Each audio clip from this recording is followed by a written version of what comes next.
చాలా డీటెయిల్డ్గా కూడా చెప్పారు. ఈ సబ్జెక్ట్ పైన ఈ ప్రభుత్వానికి ఉండే కమిట్మెంట్ చెప్పడానికి మాత్రం నేను రీఎన్ఫోర్స్ చేస్తున్నా. సమగ్రంగా వారు ఎక్స్ప్లెయిన్ చేయడం జరిగింది.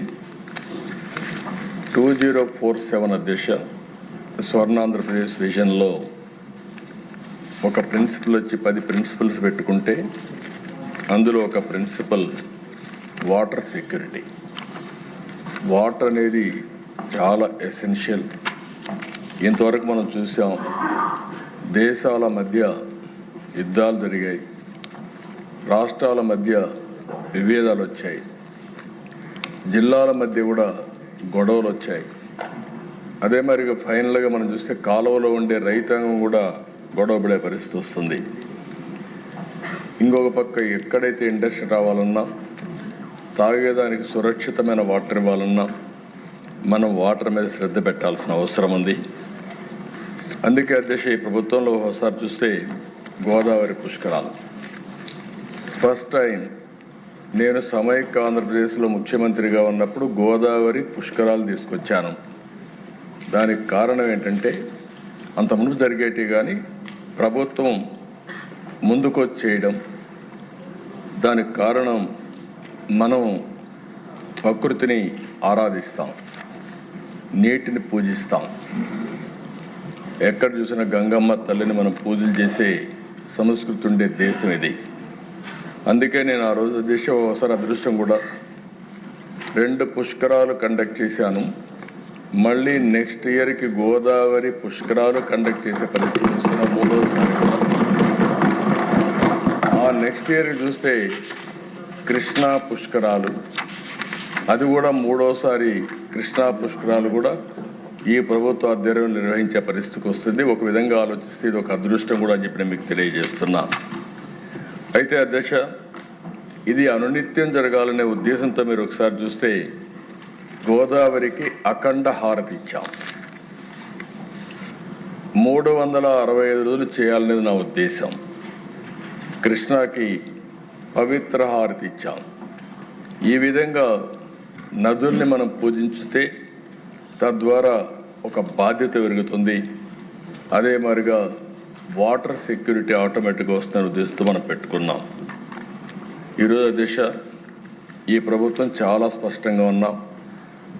నదుల అనుసంధానం చేసి, ఎందుకంటే మనం లోయర్ రైపేరియన్ స్టేట్, ఇప్పుడే మంత్రి గారు చెప్పారు, గోదావరి 40 సంవత్సరాలు ఆవరేజ్ నీళ్లు తీసుకుంటే 3000 TMC సముద్రం లేకపోయినాయి. అదే మరి కృష్ణ పైన ప్రాజెక్టులు కట్టారు, ఎప్పుడన్నా వరద వస్తే మనకు వస్తుంది. అలాంటి సందర్భాలు కూడా మనం ఫేస్ చేస్తున్నాం. ఈ 2 రివర్సే కాకుండా వంశధార దగ్గర నుంచి పెన్నా వరకు మనం కానీ నదుల అనుసంధానం చేసుకోగలిగితే, ఇంట్రా రివర్ చేయగలిగితే దీనివల్ల మనకు సమస్య చాలా వరకు పరిష్కారం అవుతుంది.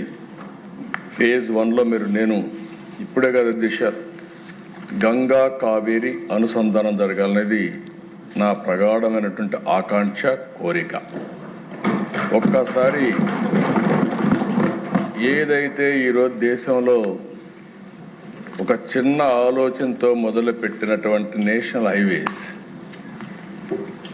అది first proof of concept Nellore to Chennai 4 సంవత్సరాలు 5 సంవత్సరాల్లో గోల్డెన్ క్వాడ్రిలేటరల్ రోడ్ వచ్చింది. ఈరోజు ఏ జిల్లాకు కావాలన్నా అలాంటి రోడ్లు వచ్చాయంటే ఒక ఆలోచన, నిధుల కొరత కాదు, ఒక పబ్లిక్ పాలసీ ద్వారా వండర్ చేసే పరిస్థితి వస్తుంది. జరిగింది. అదే మరి వాజ్పేయి గారి పీరియడ్లో గంగా కావేరి సాధ్య అసాధ్యాలన్నీ కూడా చేయడం కోసం సురేష్ ప్రభు గారి నాయకత్వంలో ఆ రోజే ఒక టాస్క్ ఫోర్స్ కూడా కాన్స్టిట్యూట్ చేసే పరిస్థితికి వచ్చాం. అయితే తర్వాత వచ్చిన గవర్నమెంట్ ఇది చేసే పరిస్థితి రాలేదు, ముందుకు పోలేదు. ప్రధానమంత్రి గారితో మాట్లాడినప్పుడు వారు ఒక మాట అన్నారు, ఇంట్రా రివర్ అంటే మీ రాష్ట్రంలో ఉండే రివర్స్ అన్నీ మీరు అనుసంధానం చేయండి, ఫైనల్గా జాతీయ స్థాయిలో కూడా మనం లింక్ చేసుకోవడానికి ఈజీగా ఉంటుందని చెప్పారు. అదే స్ఫూర్తితో పనిచేస్తున్నాం.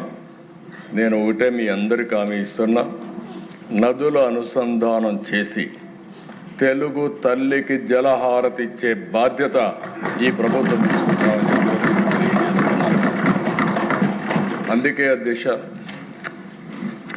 14-19 68,000 కోట్ల రూపాయలు ఖర్చు పెట్టాం.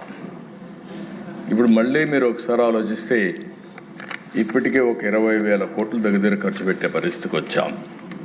హంద్రి నీవా 738 కిలోమీటర్లు అన్ని లిఫ్ట్లన్నీ కూడా వెడల్పు చేసి అక్కడి నుంచి కుప్పంలో పరమ సముద్రం లాస్ట్లో ఉండే చెరువు కూడా నీళ్ళు ఇవ్వగలిగాం. మడకసరికి గలిగాం. నిన్నే అనంత హిందూపూర్ నేను రివ్యూ చేస్తే ఈ సంవత్సరం హిందూపూర్లో వర్షం తక్కువ పడింది, కానీ కాస్తో కోస్తో నీళ్లు ఇవ్వగలిగామంటే ఆ ప్రాజెక్టు వల్ల ఇవ్వగలిగాం. దీనికి శ్రీకారం చుట్టిన వ్యక్తి నందమూరి తారక రామారావు గారు అని చెప్పి ఎప్పుడు కూడా మంచిని మనం ఎప్పుడు గుర్తుపెట్టుకోవాలి దిశ. ఈరోజు కాటన్ ఈ దేశస్థుడు కాదు, బ్రిటిష్ పాలనలో ఇక్కడికి వచ్చాడు. కానీ ఆయన చేసిన పనేంటి? ఆ రోజు గుర్రం మీద తిరిగి ధవళేశ్వరం ఇక్కడ బ్యారేజ్ ఇవన్నీ కడితే ఈరోజు గోదావరి జిల్లాకు పోతే ఎవరిని గుర్తుపెట్టుకున్నా పెట్టుకోకపోయినా కాటన్ మాత్రం గుర్తుపెట్టుకొని ఎక్కడ చూసినా విగ్రహాలు పెట్టి పూజిస్తున్నారు. అది ఆయన చూపించిన స్ఫూర్తి.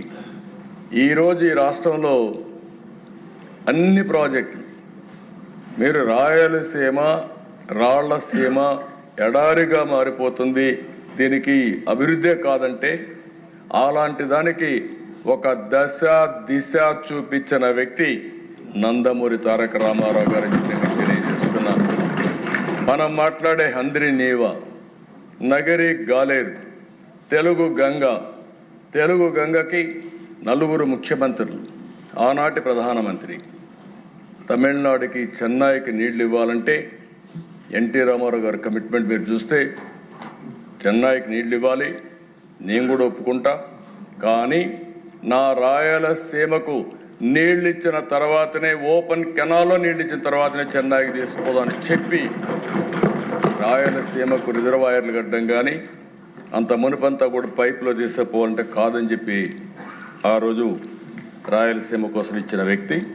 తెలుగు గంగ, ఎస్ఆర్బీసీ, హంద్రి నీవా ఈరోజు రాయలసీమలోనే కాదు ఆంధ్రప్రదేశ్లో కట్టిన ప్రతి ఒక్క ప్రాజెక్టు కూడా ఆ రోజు ఎన్డీఏలు అయినాయి, లేకపోతే తెలుగుదేశంలో అయ్యాయి తప్ప కాంగ్రెస్ పార్టీ ఎప్పుడు కూడా ఏమీ చేయలేదని చెప్పి కూడా ఆనాటి కాంగ్రెస్, ఈరోజు వైఎస్ఆర్ కాంగ్రెస్ పార్టీ ఎప్పుడు చేయలేదు దేశ.